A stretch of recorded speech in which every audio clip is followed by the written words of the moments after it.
नमस्कार दोस्तों, मनुस्मृति में शूद्र के बारे में क्या अपमानजनक बातें लिखी हुई हैं, आज हम इस पर गहन चर्चा करने वाले हैं। तो नंबर 1, भगवान ने कहा है कि एक शूद्र का कर्तव्य है कि ऊपरी वर्णों की श्रद्धापूर्वक सेवा करे। उसका यही धर्म है और उसका यही धर्म होना भी चाहिए। ये मनु भगवान ने लिखा था, मनुस्मृति में लिखा था। और इसका मतलब ये होता है कि आपको जो शूद्र हैं उनको वैश्य, क्षत्रियों और ब्राह्मणों की सेवा करनी चाहिए और उनका यही धर्म होना चाहिए। नंबर 2, वह जो शूद्र विद्यार्थियों को निर्देश देता है और वह जिसका शिक्षक एक शूद्र है, वो श्राद्ध में आमंत्रित होने के लिए अयोग्य हो जाएगा।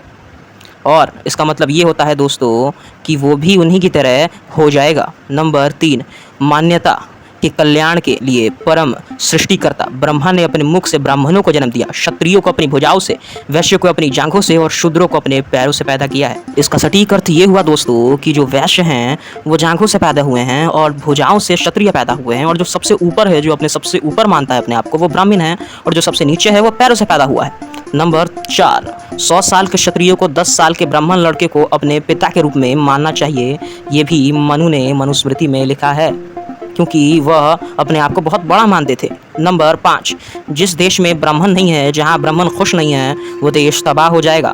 ऐसा मनु भगवान ने लिखा है मनुस्मृति में, क्योंकि वो ब्राह्मणों को सबसे ऊंचा माना करते थे दोस्तों।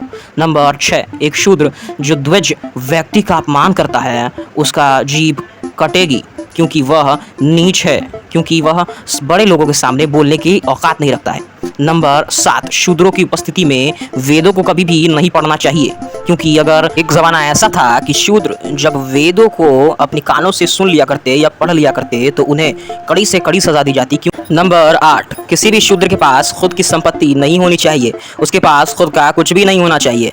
एक धनी शूद्र का अस्तित्व ब्राह्मणों के लिए बुरा है। एक ब्राह्मण शूद्र के माल पर अधिकार कर सकता है। इसका सीधा सीधा अर्थ ये हुआ कि जो ब्राह्मण हैं वो शूद्रों के धन पर अपना हक जमा सकते हैं, लेकिन शूद्र अपने ही धन पर खुद का हक नहीं जमा सकते थे दोस्तों उस ज़माने में। नंबर 9, एक शूद्र का सबसे पवित्र कर्तव्य ब्राह्मणों की सेवा करना है। हमेशा ब्राह्मण शब्द का अत्यंत भक्ति के साथ पाठ करना चाहिए। ऐसे शूद्र को मोक्ष मिलेगा, अन्यथा वह सबसे बुरी मौत मर जाएगा और सबसे बुरे नरक में जाएगा। नंबर 10, ब्राह्मणों को ऐसे देश में ना रहने दें जहाँ शासक शूद्र हो। मनु चतुर्थ 61। मनु ने कहा है कि ब्राह्मणों को ऐसे देश में बिल्कुल ना रहने दिया जाए जहाँ पर शासक ही शूद्र बन जाए। जो पैरों की धूल हुआ करता है, वही अगर देश का शासक बन जाएगा तो वो देश ठीक से नहीं चला पाएगा। और यही कारण था कि मनु ने कहा था कि ब्राह्मण कभी भी शूद्रों के शासन में ना रहें। श्लोक नंबर 11, यह आवश्यक नहीं है कि शूद्र को नियमों और संहिताओं का पता होना चाहिए और इसलिए उन्हें पढ़ाने की आवश्यकता नहीं है। जो इसका उल्लंघन करेगा वो नरक में जाएगा।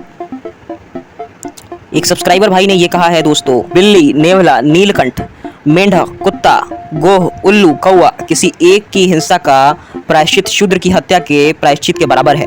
अर्थात शूद्र इन जानवरों के भी बराबर नहीं आता है दोस्तों, क्या आप मानते हैं कि मनुस्मृति में जो शूद्रों के लिए घटिया बातें लिखी हुई हैं वो सही हैं या गलत? आप कमेंट में ज़रूर बताएं और मुझे ज़रूर पता है कि आप हमेशा सही का ही साथ देंगे। और सब्सक्राइब करें हमारे चैनल को। धन्यवाद।